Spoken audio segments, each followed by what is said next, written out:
Hello.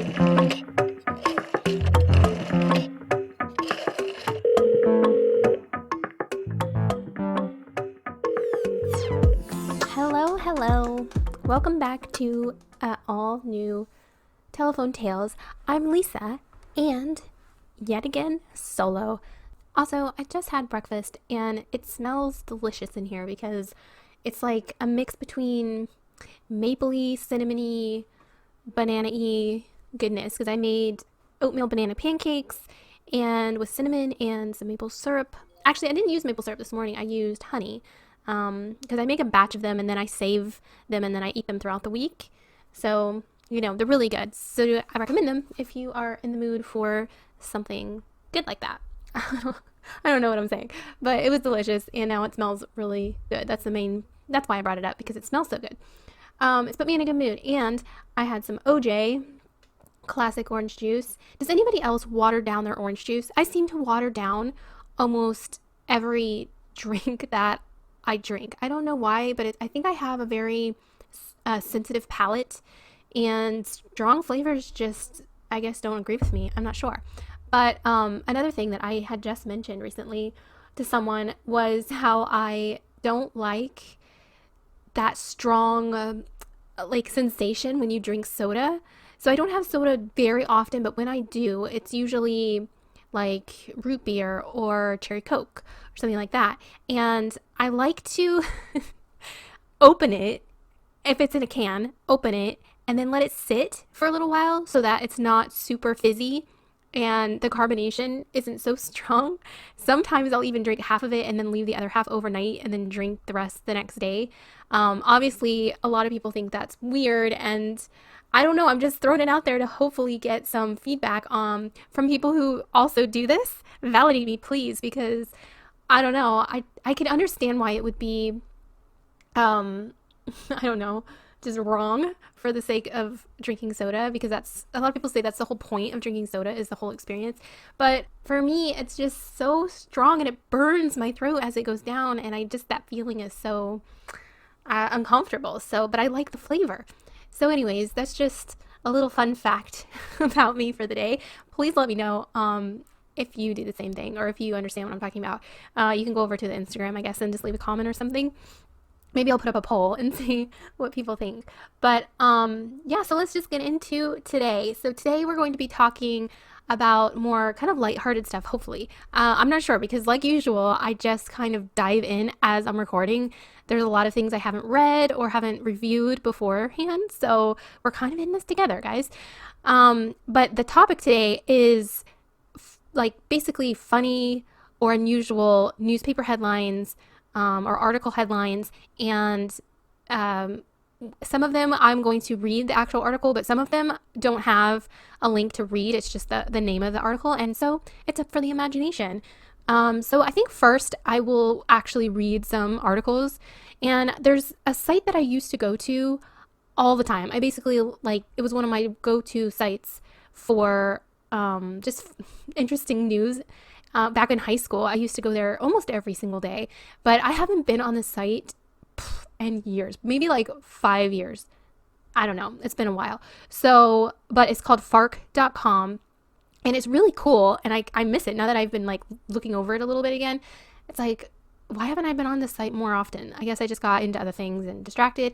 But it's really interesting because the articles are submitted by random people, and they get to come up with their own unique title for the article, which the title that they come up with is reviewed. And obviously, I mean, they do have people who make sure it's okay, and then they are posted. And so what as a reader looks at when they see it, they just see these headlines that have been made up by all these people that have to do with the article. I mean, it has to have some relation to the article, but and usually the articles that are submitted are unusual, funny articles. And so and they're also organized in different categories, and the categories are listed, and you can sort it by different categories. So if you want just funny stories, or you want interesting stories, or stories that are about mistakes, fail stories, I don't know, they actually even have an entire category just for Florida, which I always thought was really funny because I live in Florida. So I get it. It's a weird state.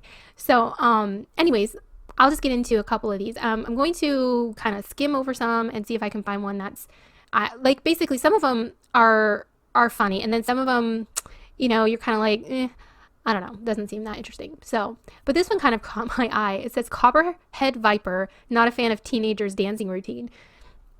So, first, I always try to think about like what the article is going to be about or what it is, and sometimes I'm right and sometimes I'm wrong. But let's see what this one's about. So it says excruciating moment, girl is bitten by a poison viper while practicing a dance routine. So that's the actual name of the article, whereas the FARK article says Copperhead Viper, not a fan of teenagers' dancing routine. So let's see. So 18-year-old clenched her foot with pain after being bitten by a poisonous viper while practicing a dance routine. Paris Montgomery was attacked by the copperhead snake as she took off her shoes to begin a cheerleading tumble in the garden of her home in Houston, Texas. Okay, I have a problem with this because cheerleading tumbling is not dancing, it's tumbling. And that kind of gave me the wrong impression because I was thinking, on the TikTok phase that's going on. Not phase, I mean, maybe it's long standing, I don't know. But that's what I think of when I think dance routine, like a teenager practicing a dance routine versus cheerleading. But anyways, the point made. So Paris could be seen recoiling with shock after the bite and taking off her sock to rub her injured foot. She attempted to begin her routine before becoming overcome with pain. She kept trying to go. That's a sport right there. I mean, she's tough. Putting her feet back into her shoes, she hobbled back indoors. The teenager's mother, Tracy, says the snake bit Paris so quickly that she did not realize what had happened and initially believed her foot had been scratched by a stick. On realizing what had happened, they rushed her to the hospital where she was given anti-venom treatment, and she is okay. And there's a video of it. And yeah, she looks in excruciating pain, but then she still gets up and tries to do some work. But then she's like, nah, this is too painful. So if I can, I will link these articles, the ones that I read, in the description of the podcast description. And I will also try to do some sharing over on the Instagram account. So I'll post like pictures or something, or if I can link anything, I will. But yeah, they have a close-up of it where the snake actually bites her foot, and oh my gosh, it like swells up so big and turns black and blue. Wow. I wonder, did it say where she was living when this happened? I think it did say at the beginning. Texas, right? Okay, Houston, Texas. So yeah, I don't know. I try to stay away from snakes, but we have snakes in our yard. They're not venomous though, so they're cute and fine, and I'm fine with it. I don't have a big fear of snakes, but I do have a fear of spiders, obviously. Who doesn't? Okay, moving on. Let's see. Pools will test the limits of social distancing, especially gene pools. I'm guessing that means, yeah, like, oh no, it actually means pools. Okay, interesting. The thwarted swimmers feel like beach mermaids. People who love swimming have been writing in to tell her how much they miss the pool, the beach, the lake, now that they are quarantined. Sorry, I'm trying to skim and find like the best part because this is really long and I'm not going to read the entire thing. So let's get to the point. For lots of people, swimming feels like not just another summer pastime, but a ritual that cleanses the body of temporal woes. Bonnie Tazui is the author of a recent swimming ode, Why We Swim, in which she interviewed people. The people rank the enjoyability of the different forms of exercise. Swimming routinely comes out on top. I will say that I love swimming, so I'm down with this. Water is both comforting and energizing. It clears the mind and buoys the soul. Well, I mean, that's deep, but it's something that for me is not just the enjoyment, it's also the tonic of it. I don't know what that means. It is the medicine that I need to feel like a better person. Wow. I mean, I like swimming, but I don't know that I feel like a better person when I swim. So obviously they can't swim because of the COVID-19. But I feel like if you're into swimming that much that it actually affects you as a person and how you're a good person or a bad person, you need to have a pool. I mean, obviously, not everybody can afford a pool. I can't afford a pool. But I mean, I feel like that should be a goal. Get a pool in your yard so you can go whenever you want. It says swimmers have very different pool experiences, and for the time being, a pool day might feel less like a mini vacation and more like a weird exercise class complete with masks. It says the coronavirus can't remain infectious in pool water, multiple experts assured. But people who come to pools do not stay in the water the entire time. They get out, they sit in the sun, and if, like my neighbors, form a circle and drink a few illicit White Claws. Social distancing, sorry, I'm burping now. Social distancing guidelines are quickly forgotten around pools and swimming locations. So I guess they're just really upset that they can't swim, and people aren't following the rules to make it easier to swim. So yeah, I guess that's that. See, they're not all winners. Moving on. Let's see. So we have obvious, interesting, sappy. Oh, I should have read that category. That was an obvious one. Probably shouldn't have picked that one. It says that Michigan dam had repeated safety violations before breaking. Whoopsie daisy. I can learn from my mistakes, okay? I'm going to skip that one. A lot of these are COVID related or social distancing related because obviously it's pretty new. Okay, so here's a fail. Ankle monitors on accused violent offenders deactivated after program runs out of money. Let's see what this is all about. Oh, man. Okay, so ankle monitors given to people accused of domestic violence or sex crimes when they got out on bond were deactivated earlier this month. The GPS tracking devices were there to make sure that they don't come in contact with the victims. The devices were used to keep close eyes on the alleged offenders, and if they went somewhere they weren't supposed to be, police and victims were alerted. Memphis Police Deputy Chief John Crow said that it was a 3-year pilot program paid for by grant money. He said the program was absolutely successful, but it ended last summer. Crow said MPD tried to keep it going by spending $140,000 of its own money this fiscal year and hoped to slowly phase it out. But when the coronavirus hit, though, he said that they could not afford it. The idea was, as court cases were disposed of, just gradually let it drop off, but what we saw in April, no cases were disposed of. In April 6th, 131 accused offenders were reportedly issued the GPS trackers. One of those issued a tracker was Terry Gleason, who is accused of strangling his victim in May 2019. Leroy Hessler, who also wore one. Court documents say he kidnapped his victim at gunpoint, causing serious bodily injury and tried to kill her. Now we have to worry about the alleged victims, that something may happen to them, particularly since she's the one witness to his trying to kill her. The program also offered GPS device for victims. It was all monitored 24/7 through a private company. To me, somebody needs to pick up the $600,000 to keep this program going, because in the end, these can save lives. That's a lot of money though, but it's important, I guess. I don't know. This is very interesting, but I don't know why it's a fail. I guess a fail because, it was just a trial program to begin with.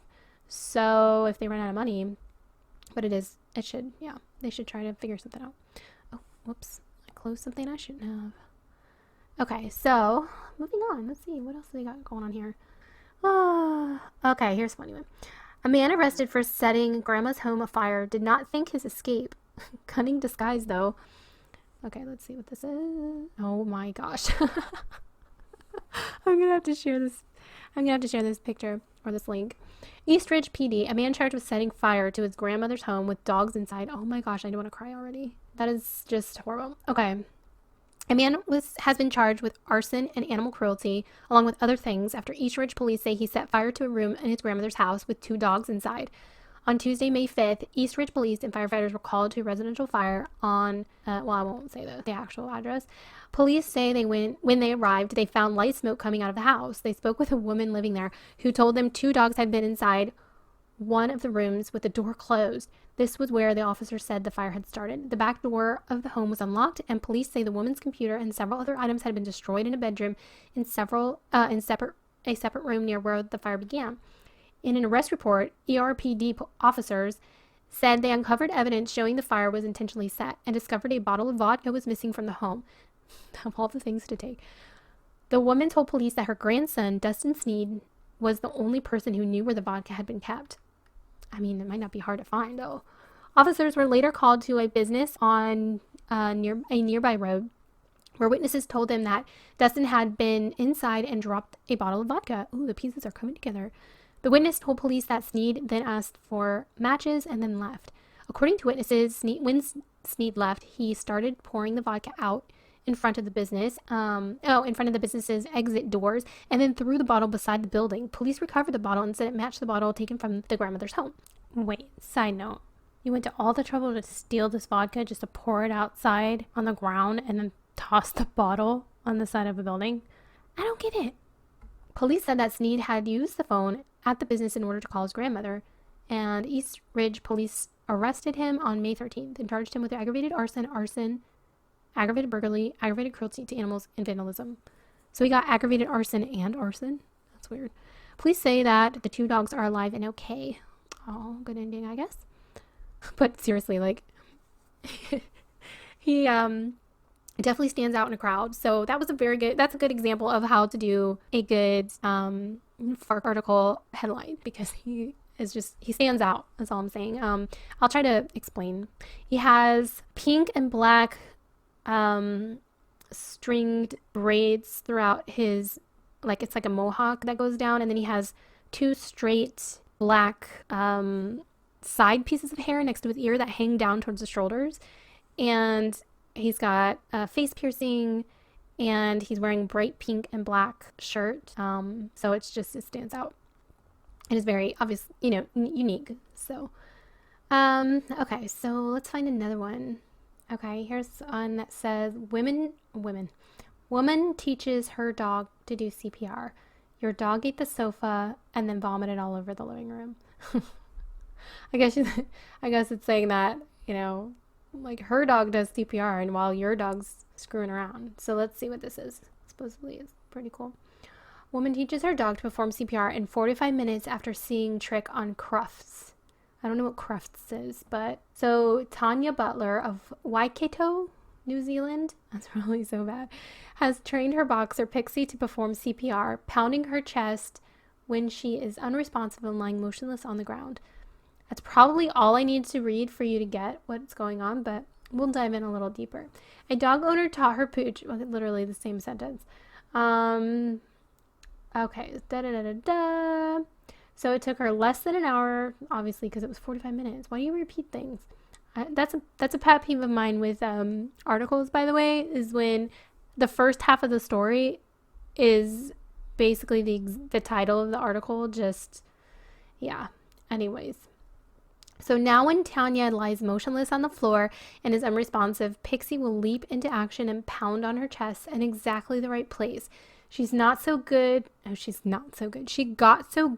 the animal management worker had to start putting a book under her top during the training to stop him from hitting her so hard. Tanya said she tried her trick just for fun during the lockdown, but hopes that she'll be able to save a life if she needs to. Tanya said, I wanted to teach her a new trick. She knows quite a few, and I wanted to do something a bit different. She knows all her basic commands: competitive obedience, hungry hippos, Jenga, backstall, arm jumps. All right, we get it. She's awesome. Pixie is so very smart and insanely easy to teach. She loves her trick training. Honestly, that is impressive, but let's take it down to a humble notch here. Okay, so she started training Pixie in April and said it only took the pooch 2 to 3 training sessions of about 15 minutes each to master this skill. This trick is one I saw Imbergova. I will get it. And her gorgeous dog, Durrell, do at Cuffs in 2017, and thought that was an amazing trick, and I never forgot her routine. I just love the company of dogs, and they are real characters and always make me laugh and cry too sometimes. Oh, I do love dogs. And that really would be a good trick, like if your dog could save your life, especially someone older who might, faint or fall or, but at the same time, just knowing CPR, I am certified, it is tricky because you don't want to just start pounding on someone's chest just because they passed out, and that could get really complicated if your dog just starts like punching your heart. I don't know, but it's cute. That's cool. All right, let's move on to the next one. I think I'm going to switch sites now because there is another site that I found that had articles that are similar, but FARK obviously does it. That's what the whole site is about. This site, which is mirror.co.uk, has some weird news also, but I don't know that it's like that's their main. I think they just do all kinds of news, but this section is just about weird news. So yeah, let's see if we can find some interesting articles on here. Okay, here we go. The first one is called Shopping Trolley Theory, and it claims to determine if you are a good or bad person. So people have been left divided over a theory which claims that your behavior at the end of a food shop is the ultimate litmus test, which determines whether you are a good or bad person. That's interesting. I have not heard of this debate, but apparently the shopping trolley theory was shared on Twitter, and it might make you think twice about your actions the next time you finish loading your car after the weekly food shop, is what this says. And this is the thing, like, Twitter is my downfall because I just do not ever go on Twitter, and I feel like I'm missing out a lot, but I don't have time for it. And also, it's so negative most of the time that every time I go on, I just end up feeling gross, annoyed or something. So I just stopped going on it. But then that's where all of the big trends are, and there's just I don't know, there's a lot I'm missing. But then again, I'm reading it here, so am I really missing it? I don't know. Maybe it's just, I get it just really late. So if you have heard of this theory and this is old news to you, skip through, but I'm really curious to know what you think. And I think I'm going to put up a poll on the Instagram account to see what you guys think. If you think it determines if you're a bad person, a good person, doesn't have an effect. I don't know how I'm going to word it, but we'll see. But let's dive into this article and see why some of these people think that it is a good test. So it says it attracted more than 680,000 likes and 5,500 comments as people fiercely defended both sides of this argument. It goes like this, quote, "The shopping cart is the ultimate litmus test for whether a person is capable of self-governing. To return the shopping cart is an easy, convenient task and one which we all recognize is correct and appropriate, but," sorry, there's lots of pictures in between words. Simultaneously, it is not illegal to abandon your shopping cart. Therefore, the shopping cart presents itself as the apex example of whether a person will do what is right without being forced to do it. To return the shopping cart is objectively right, and there are no situations other than dire emergencies in which a person is not able to return their cart. I don't know, like, I can kind of see where they're going with this. I mean, I could see their point, I can see how it could be used as a good test, but at the same time, I'm sure there's exceptions. So let me read on. So no one will punish you for not returning the cart. No one will fine you or kill you for not returning the shopping cart. You gain nothing for returning the cart. You must return the shopping cart out of the goodness of your own heart. You must return the shopping cart because it's the right thing to do, because it is correct. That's what it says. A person who is unable to do this is no better than an animal, an absolute savage who can only be made to do what is right by threatening them with the law and the force that stands behind it. Jeez, Twitter's harsh. The shopping cart is what determines whether a person is a good or bad member of a society. Sheesh. I mean, okay. I have some things to say, but maybe I should just keep reading until this is over and then give my opinions. Right? Yes. Okay, so it says, some believe the theory is absolutely true, with one replying, "I am laughing at the people who are like, but I'm a decent person, and sometimes I just don't feel like putting my cart back." That's the whole point, you inconsiderate, selfish jerk. It does say something about your character if you are too lazy to do something so small. LOL. Again, harsh, Twitter. Yeah, people are not afraid to say what they think. Another person said, the people bashing the test don't like what it says about themselves or cannot admit to themselves that they are actually inconsiderate jerks. But others disagree. As one argued, alternative explanation, leaving carts for employees to gather is job security and therefore a good deed. Another commented, a good reason not to return it is if you're alone with young children and you are too far to return to leave your kids alone in the car. Right. And that's it. It just ends. There's like no ending. Okay, so yes, I want to know your thoughts on this. Do you agree with this? Which side are you on? I think I'm kind of split because honestly, there is no real reason for not returning the cart unless you have a situation in which there is a reason. Like that person said, with being someone with children who, because I've shopped with children before, and typically, especially if they're small, you put them in the car before you start loading the car so that they're not, running around, or they're not getting into trouble. Like they're in a secure place where you can kind of, they're safe. And then you load the car with the groceries. And then after that, you can't leave them in the car and then bring the cart all the way back to the store. Now, where I live in the U.S., I live where where the grocery stores are. There's usually, almost always, a kiosk or return shopping cart area within the parking lot. So there's multiple ones within the parking lot. So you don't have to go that far to return a cart to the cart return in the parking lot, because there's just little depots everywhere. So, and for me, I just feel like that is so simple. And when I'm shopping, I always park next to one of those return kiosks. I don't try to find the best spot closest to the store.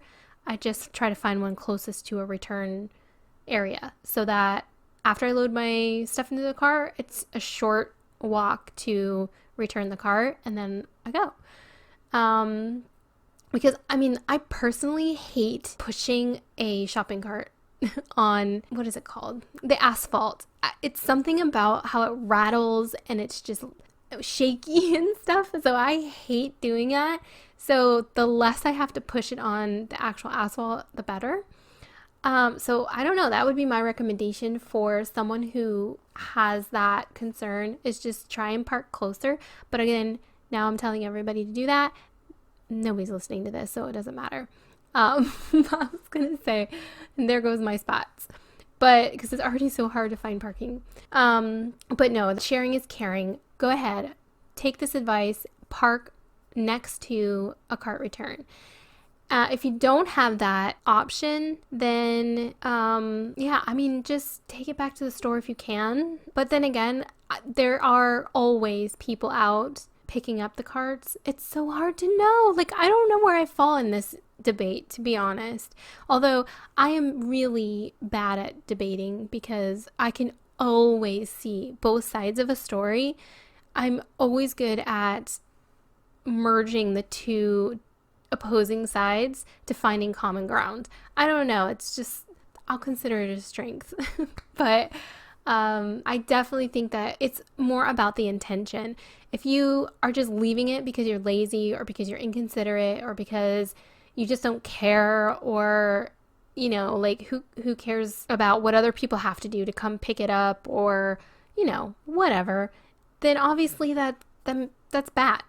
But if you honestly cannot take it back, and you put it in a place where it's easy for a person to pick up, a return employee, or for someone else to grab to take shopping or whatever, then I don't think that, obviously you're not a bad person. You're just in a situation where it just doesn't make sense for you to do it. I don't know. That's my thinking. But definitely go over to the Instagram account and let me know, because I am going to post a question about it over there. Okay, so we've wasted way too much time on that, on that article. This next one is called "Man Kicked Out of Flat Asked Him to Film a Virtual Tour to Find a New Tenant," and it's hilarious. So, it's hilarious. We might as well watch or read it. Let's see. Okay, so he's an actor. Actor Sandy Batchelor says he's being forced out of his London flat during the coronavirus crisis by his landlady, who then asked him to film a virtual tour to help find a replacement tenant. Who would do that? Honestly, that's... No wonder he's tearing it down. Obviously he wouldn't be nice about it. Maybe some people would. I don't know. So an actor who said he was kicked out made a hilariously brutal video to show the London accommodation. So let's see. Unsurprisingly, there's just so many ads and pictures on this page. It's hard to find the actual words. Sandy Batchelor says he is being forced out of the London accommodation by the landlady during... We've already read this. This is one thing that is a pet peeve of mine. I hate when I have to repeat the same sentences over and over and over again. Literally, the title of the video, the subheading of the article, the title of the article, the subheading of the article. Basically, the first 1, 2, 3, 4 sentences say the exact same thing, just worded differently. I do not understand that at all. But let's keep going. Okay, so we all know that she was forced out. Unsurprisingly, she may have been left regretting roping Sandy in for the job as he filmed the virtual tour with blistering commentary of the home's many flaws. Sharing the clip on Twitter. There we go. See, I missed this. If you've seen it, sorry about you. Sandy said, "Our letting attendant asked us to make a video of the flat we were basically being forced out of. I wish them the very best of luck." I'm sure that was sarcasm. The tour was refreshingly honest, it says. Since had more than 6.3 million views, so you very well could have seen it by now, leaving people in stitches at the witty remarks and hidden messages during the tour. Sandy from Kinross, where's Kinross? Is that in Scotland or... I'm curious. Now I have to look it up. Yeah, it's Scotland. Look at that. Go me on my geography. Kinross begins the masterpiece in the living room, saying that all the furniture would be going with him as the flat comes unfurnished. Planning the view, he adds, I wish I could do a Scottish accent. That would be banger here. That would be amazing. But I cannot. I'm not even going to attempt it. That would be just embarrassing. There's the bins just outside the living room window in the summer. That's lovely when it's hot. I love the sarcasm in that. Before warning potential tenants about an ant infestation, he shows the fireplace, which doesn't work, and some shelves where the boy who put them in must have been drunk when he did it because there is a 30-degree angle on them. Sandy calls the electric hob and oven complete piss and films the washer and dryer, adding, "It's not really a dryer unless you like your clothes still wet and smelling a bit funny." He adds that he thinks the boy who did the living room did the kitchen as well because he only did effing half of it. I'm gonna have to watch this video. Maybe I'll put some clips in here. A quick tour of the bathroom shows a message on the mirror reading, "You will hate it here." He goes on to compare the flat's uneven flooring to walking around a fun house before heading out to the garden, showing before and after pictures of his renovation job, describing it as a hellhole when he moved in. He informs viewers he plans to take plants with him. Oh, he plans to take all his plants that he planted in the backyard with him when he leaves, so the garden will end up looking like the Somme. Okay, scrolling down past all the pictures, showing the fence situation, he says, "Marvel at this feast of engineering. 3 pieces of fences, all piss." Sandy finishes up outside with the warning about the plutonium-resistant rats and completes the tour in the bedroom, adding, "There's a damp problem here, and I told the lady about it, but was told to keep the place well ventilated in effing January." He pans to the mirror wardrobe, showing him to be wearing only a pair of sunglasses, a mask, and a black bra and matching underwear. This hilarious clip attracted a lot of attention online, including a few famous faces. Oh, maybe his acting will blow up from this. Outlander actor Sam Hugan retweeted it to say, "Just brilliant." Rebus, author of Rankin, wrote, "Solid gold." I don't know who that is. And ABC weather presenter Judith Ralston replied to say, "Ya belter." That's funny. Oh yeah, I'm going to play a little short clip right now so you can kind of get the gist of, or at least, the essence. Thing even on. All I can see is my bar face. Right, welcome to the virtual viewing of our flat. This is the living room. All this is coming with us because the flat comes unfurnished. There's the bins just outside the living room window. That's lovely in the summer when it's hot. Ant bait station because there's ants. These shelves are ours, they're coming with us. I think the boy who did the living room did the kitchen as well because he only did half of it. I got locked in the kitchen about half a year ago because the door handle broke. The boy who came round to fix it just pulled it out. It's like walking around the fun house at Links Market. Out to the garden. Oh, this door get stuck in the winter because the wood expands. A big bochel who built it. Didn't think of that, did he? Marvel at this feat of engineering. 3 separate fences. All pish. This is a rat box because there's a terrible rat problem. Not that it makes any difference. You could feed them plutonium. The little b****s that still keep coming back. There's a damp problem up here. I told the landlady about it and she sent an email back saying to keep the place well ventilated in January. Okay. Yeah, that was hilarious.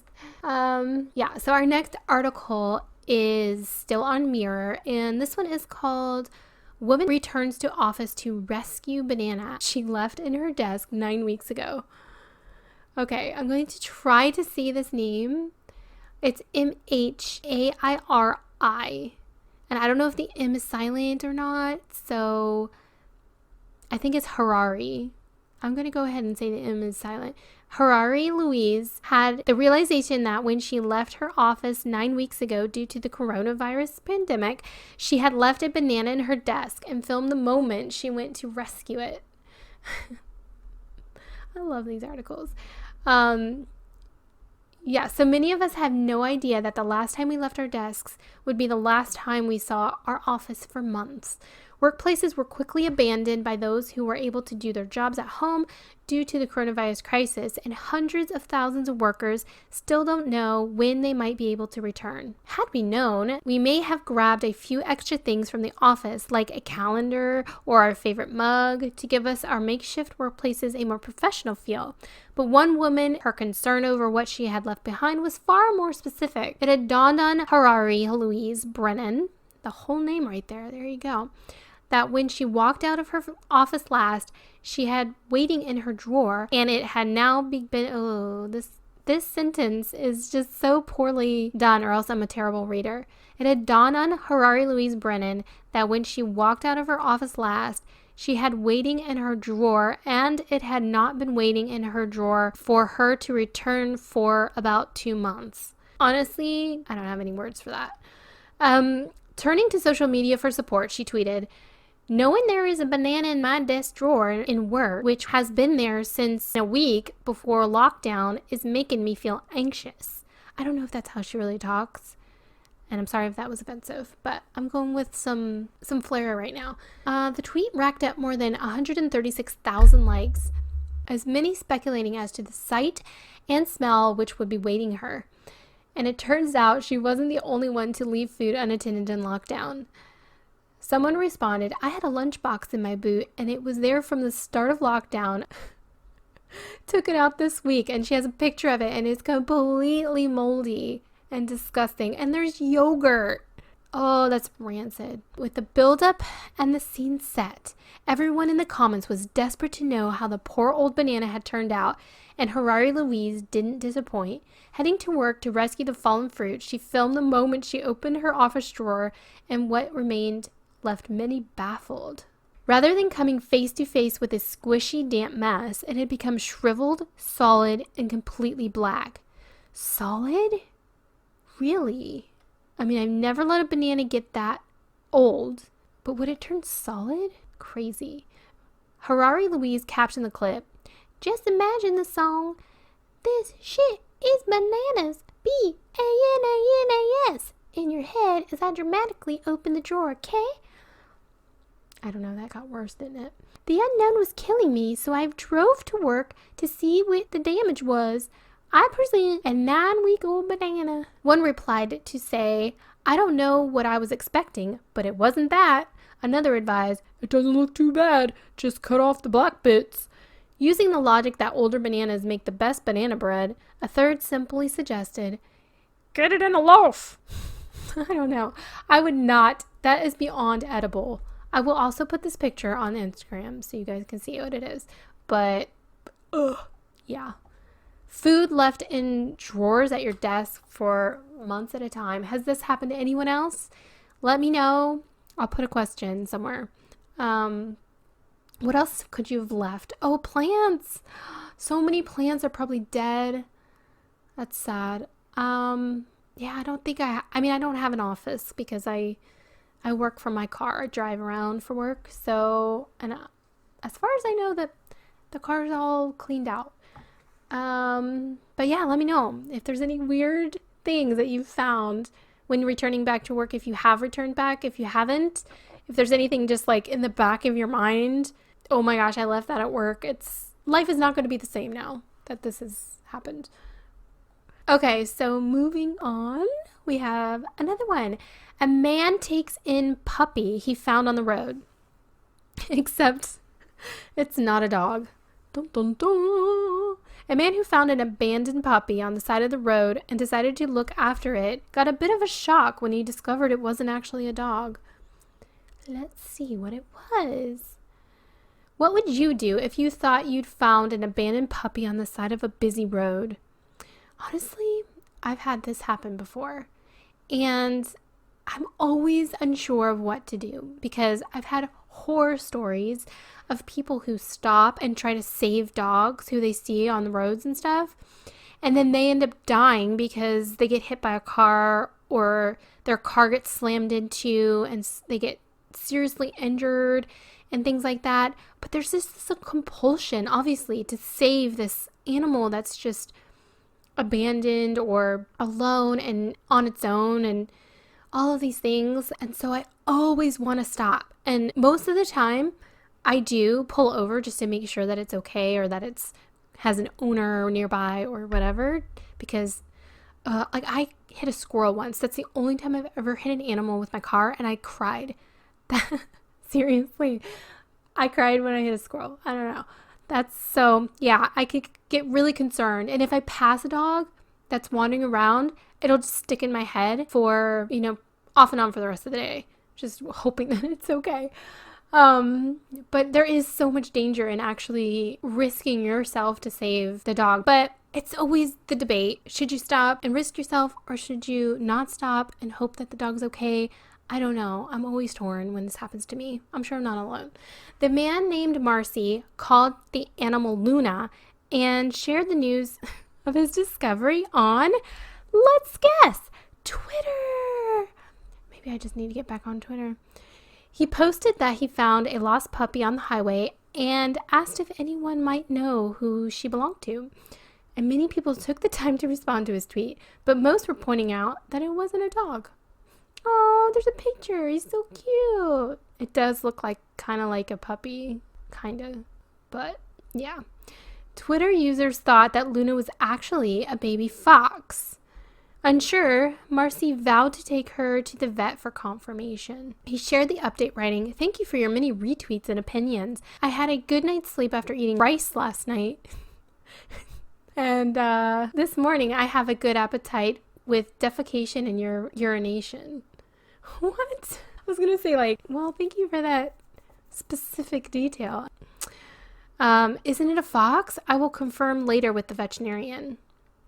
Despite later finding out that she was indeed a fox, he continued to take care of the little creature for some time. But ultimately, he knew that he couldn't keep her, as it is illegal in Japan to keep foxes as pets. So he decided to give her to a farm. Aw, that was short and sweet. Oh, wait. He told them, "We have completely handed the fox over to Kita Kinzun Farm. If you have the opportunity, I would be happy if you could visit Luna." Aw. Oh, that's kind of sweet. But it does look like a fox, but it also could look like a bear in this picture. So at first I was like, I don't know, is it a fox or a bear? But then I saw other pictures and it definitely not a bear. Yeah, I like that one. Always a good story when an animal gets saved. Always. All right, that is the last article I'm going to read for these weird headlines and articles and news. But I am going to share now some just random newspaper article headlines that are just weird or silly or whatever. And then you can kind of imagine what the story actually is talking about based on the article name. Because most of these don't even have articles attached to them. It's literally just a headline. And I got these from Bored Panda. And if I can just find it, there they are. Okay, so there's several of them. So hang in there. Here we go. The first one is homicide victims rarely talk to police. Yeah. We hate math. Say 4 in 10 a majority of Americans. I need to recheck that fact. Breathing oxygen linked to staying alive. Hopefully that's talking about something other than anything living on Earth. Statistics show that teen pregnancy drops off significantly after age 25. Yeah. So I'm curious, like, when does do you stop becoming a teenager when you're 20, I guess? Is that it? Because you're no longer in the teens? Or are you no longer a teenager because you're technically an adult at 18, right? That always confuses me. Also because a lot of insurances don't take you off of your parents' insurance until you're 21. And I know for me, I work in pediatric health, and we treat pediatrics, kids, technically, from 0 to 21. It's just weird, like the age, like when are you actually an adult? I'm not sure. Plus the brain, the brain, this is bringing me into all kinds of tangents, but the brain actually doesn't stop developing until like the mid to late 20s, maybe even early 30s in some cases. Anyways, moving on. Marijuana issues sent to a joint committee. That's just kind of funny. China may be using sea to hide submarines. Okay. That would be a good place to hide a submarine. Federal agents raid gun shop, find weapons. That's unusual. Diana was still alive hours before she died. Okay. A man kills himself and runs away. How? Just think about it. Think. Okay, a nuclear explosion would be a disaster. 100%. Number 11. Think of a headline. 56-point bold headline. Whoops, they forgot to change the headline. World Bank says poor needed more money. Duh. Duh. I think a lot of these are going to be like, thank you, Captain Obvious. Bugs flying around with wings are flying bugs. Again, yes. One armed man applauds the kindness of strangers. I mean, you can still applaud when you have one arm, right? You just use your leg. Like, you like clap your leg. Sometimes when you're holding something in the other hand and you want to clap. You've been there. You know. Tiger Woods plays with own balls, Nike says. I mean, that's just a low blow. Man arrested for everything. How? How was he arrested for everything? I don't know. Bridges help people cross rivers. Hey guys, did you know that bridges help people cross rivers? Among other things. Mississippi's literacy program shows improvement. And this is funny because they misspelled Mississippi. Everybody knows Mississippi is spelled Mississippi. You learned that in grade school. So Northfield plans to plan strategic plan. Awesome. Okay, so rooms with broken air conditioners are hot.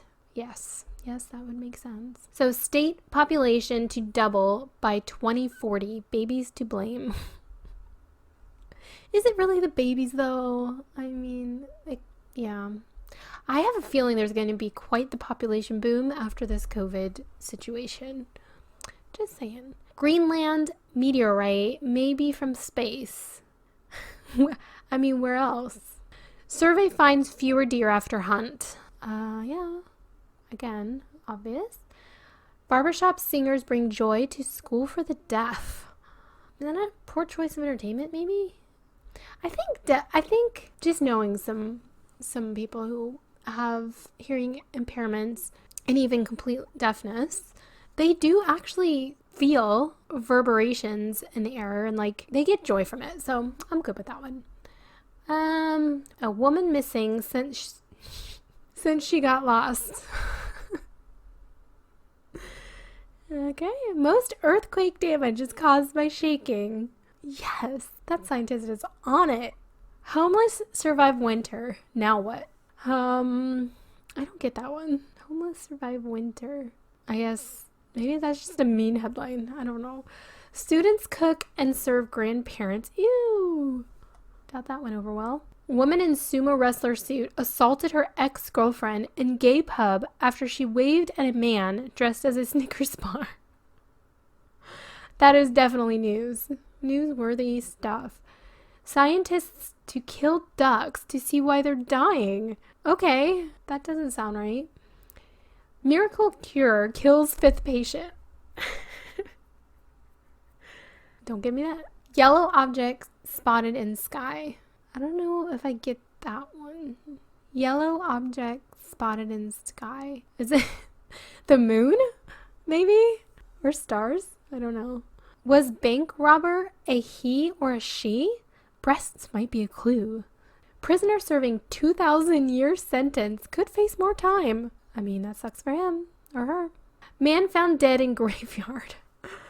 Okay, so just a couple more from Pinterest, and obviously you can just search Pinterest. Pinterest is golden. Pinterest doesn't get enough love, I don't think, as far as being a search engine, and I don't know. Just trust me on this. If you need to find something, Pinterest probably has a good selection of things. Jellyfish apocalypse not coming soon. It says in parentheses, the evil jellyfish who had a change of heart. Psychics to predict the world did not end yesterday. U.S. student who electrocuted his nipples sues teacher for not warning him it was dangerous. Overweight kids may not be eating enough, study says. Actually, I had a debate with my boyfriend about this. Not this specifically, and maybe this is what they're talking about. But we were talking about how eating more often can help you lose weight. And he was saying that's dumb because then you're just eating more because you're eating, it kind of counteracts itself because you're eating more. I think by that he thought by eating more often, you're also eating more. And so maybe that's, I don't know. I'm just spitballing there. Forecasters call for weather on Monday. I sure hope so. Quintuplets born 15 months early. I don't think that's right. Stabbing disrupts class for anger management. 52-foot officers to patrol violent neighborhoods. 52-foot officers. Could you imagine? We had giants controlling everything, stomping around. Yeah, so that's pretty much it. So that was fun. If you guys have any headlines to submit to me, things that you've seen that you think are funny, or just headlines that you might want to just come up with on your own, please let me know. You can DM me, Telephone Tales on Instagram. And yeah, I'll also put up polls, I'll put up questions, I'll put up a lot for this episode because I feel like there's a lot to share. So don't forget to check that out. Oh, yes, I have one more. Let's end on no other site than the weirdest site, Ripley's Believe It or Not, right? I mean, that makes sense. Let's end on that. So this is The Circus is on Call, a request for a circogram. So there's this guy who travels around and he's created a ambulance-looking circus mobile and he calls it the Shazambulance. And he dazzles his audience from afar with knife juggling, bullwhip stunts, and messages that we all have superpowers, like his well-trained circus skills. They're all just waiting to be unlocked through dedication and confidence. So his whole thing is trying to get people to feel better and believe in themselves. It's supposed to be an inspirational show about believing in yourself and your abilities to become a superhuman. And I just thought it was like kind of nice. I read this article earlier, so I thought it was a good one to end on. But it's for kids and adults who just need a little bit more excitement, in their lives. And this says, it's a good way to blast away mental health issues that come with boredom and uncertainty. The mental health impacts of COVID-19 are not to be overlooked. Physical, financial, occupational, social stress, and the like are taking a toll on people globally. This is even evident in new sleep patterns, as can't sleep, quote unquote, has been trending since stay-at-home orders have been mandated. Juggling knives in a superhero outfit on top of a shambulance is the only thing keeping me sane these days, says Clay, a relatable sentiment as we all go a little stir crazy. So anyway, if you need some sanity or insanity to help yourself out, you can simply call 1NOW-CIRCUS1 and leave a message to request a performance. It's 1-NOW-CIRCUS circus 1. And apparently he does virtual visits as well. He has a circogram that he's based in New Orleans, and he will actually go locally to wherever you are and perform, or he will do a virtual visit. And these are free, so he doesn't charge anything. But he says that they do accept donations via PayPal to help support these 15-minute circus spectacles if you so wish. Bringing joy to the under-circused is his motto. And the Emergency Circus was established in 2012. This selfless troupe has spread circus joy all over the world, from Syrian refugee camps in Jordan to hurricane disaster zones in Puerto Rico. Pre-COVID-19, Emergency Circus expected to be in Iraq this month. This nonprofit brings laughs and love where health and happiness struggle. Through performance and the power of the human spirit, a circogram can replace your stress with smiles during these unprecedented times. In the wise words of Clay Mazing, sometimes to break the spell of monotony, all you need is a guy with a megaphone and a blue striped tights juggling knives to Bonnie Tyler's Holding Out for a Hero on top of a circus tent painted ambulance. So that's a good one to end on. Just remember, while you're hanging out, reading the news, it's not all bad. There's good news out there. There's actually a site called the Happiness Newspaper, and she's based in the UK. I follow her on Twitter. I'll try to get you guys the link. Not on Twitter. Sorry, obviously I don't go on Twitter. But I follow her on Instagram. But she does have a blog, and I do believe it's the Happy Newspaper UK. I don't know what it is, but I'm sure if you Google it, you'll find it. But I will leave a link for it also in the show notes and on my Instagram when I put up stuff.